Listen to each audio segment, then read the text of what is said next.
안녕하세요. 저는 올해 30대이고 결혼 5년 차의 여성입니다.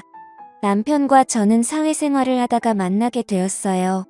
제가 부모님과 일하는 식당에 점심시간마다 자주 찾아오던 남편은 어느 날 저에게 자신이 살면서 한 번도 이런 말을 부끄러워서 해본 적이 없는데 그쪽이 너무 마음에 든다고 제가 보고도 또 보고 싶어서 3개월이나 이 식당에 온 거라고 말을 꺼내더라고요.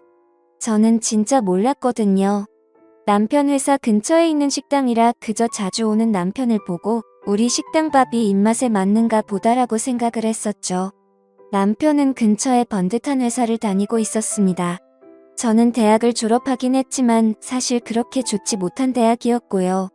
딱 봐도 남편은 이미지가 연봉 높은 대기업에 다닐 것 같아서 없지 않아 좀 부담스러운 것도 있고 갑작스러운 말에 저는 생각 좀 해보겠다는 말을 하였습니다.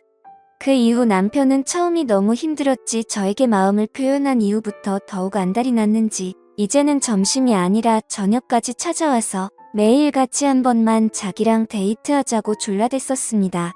결국 저의 부모님도 알게 되시고는 너터 웃음을 지으시면서 그래 저렇게 매달리는데 한 번은 만나줘보라고 말씀하시며 저 사람이 어떤 사람인지 기회는 줘도 되지 않겠냐는 말에 저는 기회는 무슨 그저 너무 잘난 사람이라 내가 나중에 까일까봐 걱정이라는 말에 부모님이 쓴 웃음을 지으시더군요. 그렇게 남편의 성화에 못 이겨 데이트를 시작하게 되었습니다. 남편은 제가 생각했던 것보다 더 대단한 사람이었습니다.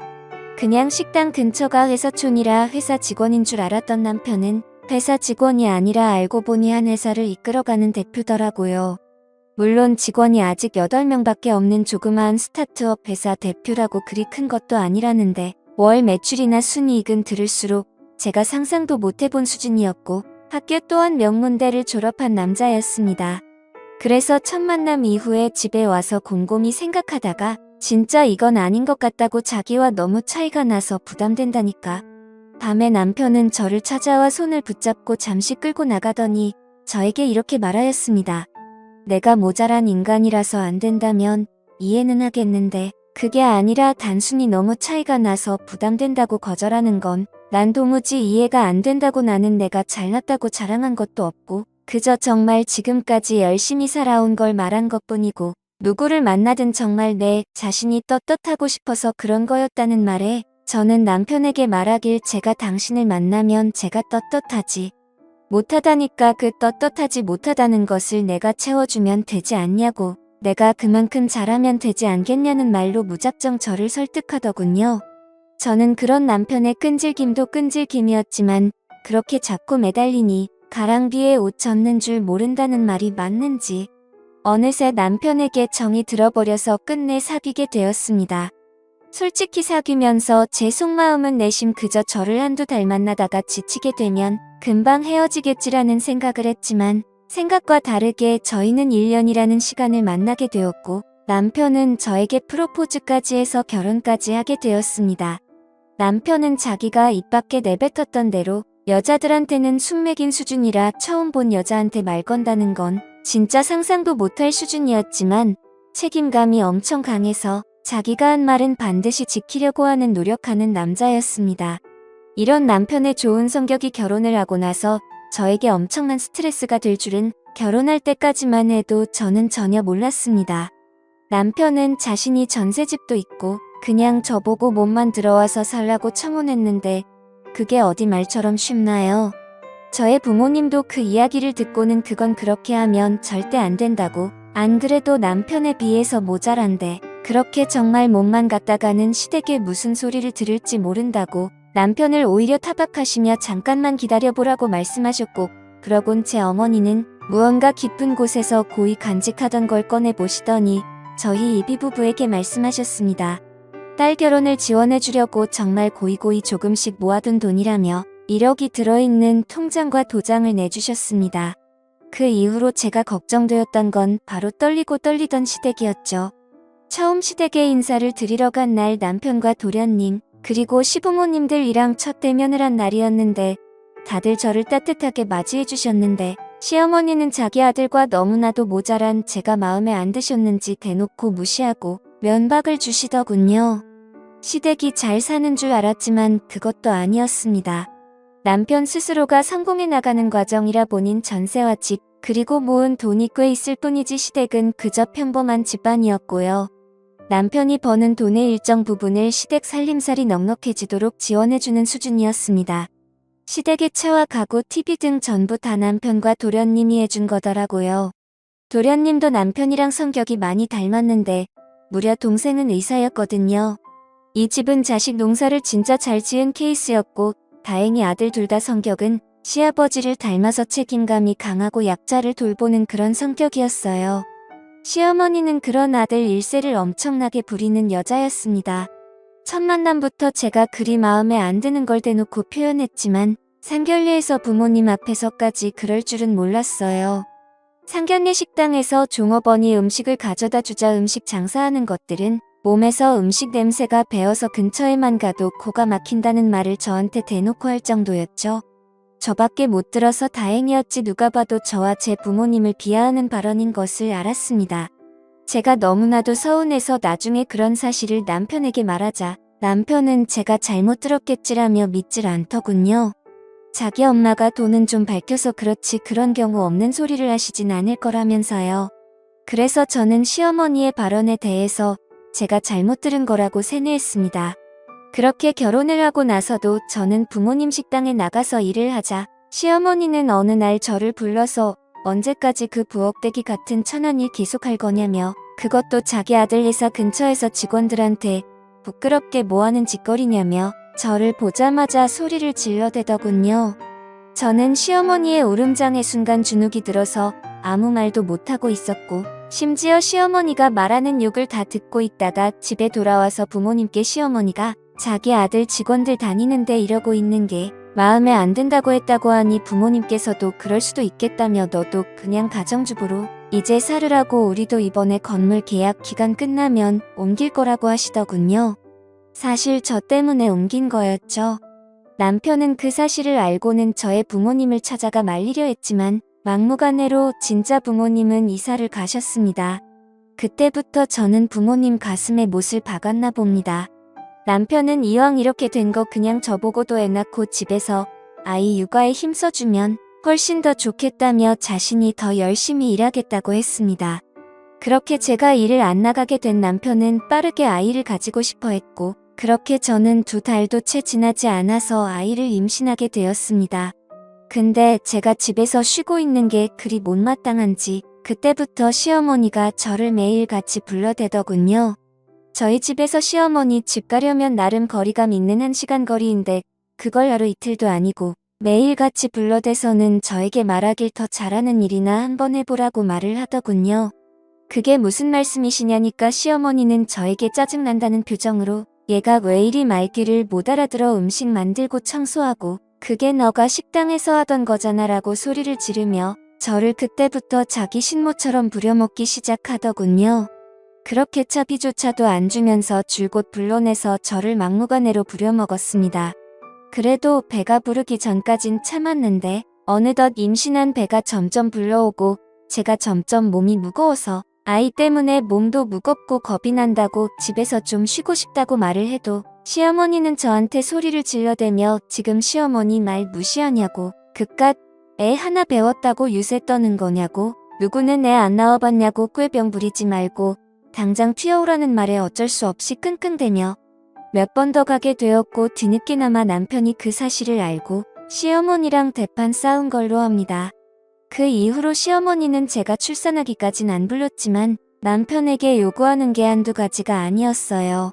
매달 남편이 200만 원이나 용돈을 시어머니한테 챙겨주는데도 불구하고 생일이면 명품백을 받고 싶다는 등 누구 가족이 이번에 1,000만 원 들여서 하와이 여행을 갔는데 그렇게 좋았다는 등 비행기에서도 좌석 등급 중에 퍼스트 클래스가 그렇게 좋다면서 남편을 계속 압박하는데 저는 문득 아직도 기억나는 게 저랑 남편 아들은 저렴한 이코노미 좌석을 타고 어머니 아버지만 그 비싼 돈 있어도 타기가 부담된다는 1,000만 원도 넘는 퍼스트 클래스 좌석을 끊어들여서 유럽 여행을 간 적이 있습니다. 시어머니는 처음 퍼스트 클래스 좌석을 타고더니 앞으로 자기는 싸구려 저렴한 좌석은 못 타겠다며 좁디 좁은 이코노미 좌석을 타고 온 저희 부부에게 어찌나 자랑을 하는지 진짜 배알이 꼴리더라고요. 남편이 버는 돈을 마치 자기 주머니처럼 생각하며 남편을 만날 때마다 수시로 요즘 돈은 얼마나 들어오는지 물어보던 시어머니. 지금 다시 생각만 해도 치가 떨립니다. 압니다. 제가 얼마나 바보 같은지요. 돈 버는 남편이 그렇게 가만히 있는데 제가 시어머니랑 머리끄덩이 잡고 그렇다고 싸울 순 없었어요. 아니 미련하고 바보라서 용기가 안 났었던 게 맞았습니다. 그렇게 5년을 살았는데 둘째 도련님께서 드디어 장가를 가시게 되었습니다. 상대방은 도련님과 같은 의사라고 하더군요. 저희 둘째 도련님도 바보라고 해야 될지 착하다고 해야 될지 자신이 의사가 돼서 버는 모든 돈을 모두 시부모님께 맡기고 그 통장을 알고 보니 시어머니가 다 관리했다고 하더군요. 웃긴 게 결혼할 때 이 미친 시어머니가 그 둘째 도련님의 돈을 다 써버려서 집안이 아주 발칵 뒤집히며 난리가 났었죠. 뭐 시어머니 말로는 주식 투자한다고 어디 넘어가서 묻어놨는데 지금 오븐에 한 토막이 되어서 뺄 수가 없다며 난리치는 시어머니에게 시아버지가 이혼한다고 소리 지르고 집안이 아주 개판 난리가 났었습니다. 결국 착한 아들 둘이 그런 아버지를 말리고 도련님은 돈이야 뭐 다시 벌면 된다 말하고 제 남편이 급한 대로 일단 도련님에게 돈을 빌려주었습니다. 정말 이 사건 덕분에 그동안 시어머니가 관리하던 도련님 통장 그대로 돌려받았다네요. 새로 들어온 동서는 누가 봐도 저와는 완전 다른 당당하고 멋진 여자였습니다. 정말 저 같은 여자랑은 차원이 다른 본인 자신에 대한 자신감이 매사에 넘치는지 기죽지도 않고 자신감 있게 답변을 다 했고 시어머니는 그런 동서가 마음에 안 드는지 동서가 나가고 나서 이죽이면서 한다는 말이 어디 어린 것이 새파랗게 눈을 뜨고 또박또박 말대꾸를 하냐며 혼잣말을 하는데 참 진짜 자기 꼴을 모르더군요. 그때부터 시어머니의 어줍잖은 동서 길들이기가 시작되었습니다. 저한테 한 짓거리를 동서한테 똑같이 하려 했지만 동서는 저와 다르게 만만치 않았어요. 시어머니 전화를 대놓고 무시하며 일한다고 바쁘다고 받지도 않았어요. 그 이후로 동서가 저한테 전화가 와서 말하길 형님 그동안 어떻게 이런 걸 당하고만 사셨냐며 자기는 절대 이렇게 못 산다고 말하더군요. 그때부터 동서와 시어머니의 신경전이 시작되었죠. 시어머니는 대놓고 둘째 도련님 돈들을 들고 가려고 하셨고 맨날 명품이다 어디 가고 싶다고 말하면 동서는 결혼할 때 한 푼 안 보태주셔놓고 바라시는 게 너무 많으시다고 면박을 주더군요. 진짜 옆에서 어찌나 속이 시원하던지 대박. 시어머니는 동서에게 그 말을 듣고는 얼굴이 울그락불그락해져서는 시어머니 말이 말 같지 않냐고 소리를 질러댔고 동서 역시 안 진다는 말투로 말 같은 소리를 해야 말을 듣죠. 어머님이 어디 나가서 1,000만 원 벌어와 보세요. 자기들 결혼식에 주식 도박질이나 하시다가 아들 돈까지 다 날려서 사실상 도움 하나도 준 것도 없으시면서 맨날 명품의 해외여행에 현실적으로 드라마 좀 그만 보시고 이제는 좀 정신 차리시라고 동서가 시어머니에게 쏘아붙이자 내심 저의 남편과 둘째 도련님도 맞다고 생각하는지 동서를 말리기는커녕 아무 말도 안 하고 있자 시어머니는 아이고 늙으면 죽어야 된다고 하더니 갑자기 짐을 싸서 나가버리더군요. 와 그날 동서랑 전화하면서 너무 속이 시원해서 고맙다고 했었죠. 그러더니 결국 사고를 쳤습니다. 이 미친 시어머니가 둘째 도련님 집에 찾아와서는 도련님한테 전화해서 음식을 사왔는데 정말 맛있는 거라고 집에 놔두고 갈 테니 집 현관문 비밀번호를 받아서 아무도 없는 집에 문 따고 들어가 옷과 반지랑 돈 되는 귀중품 싸그리 도둑질해서 나간 거였죠. 뭐 자기 딴에는 자기 아들과 며느리가 고소하겠냐 싶었겠죠. 화가 나서 저질렀다는 건 아는데 저희 동서가 보통 동서인가요? 바로 경찰에 신고하고 잡혀 들어가자 장난이었다고 했지만 이미 몇 개는 팔아서 돈까지 쓰기도 했는데 화가 나서 저질렀다는데 그게 말이 됩니까? 시어머니는 동서를 째려보며 말했습니다.